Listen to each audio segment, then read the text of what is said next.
I arise today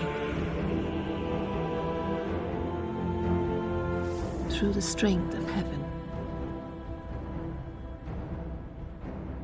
light of sun, radiance of moon, splendor of fire, speed of lightning, swiftness of wind,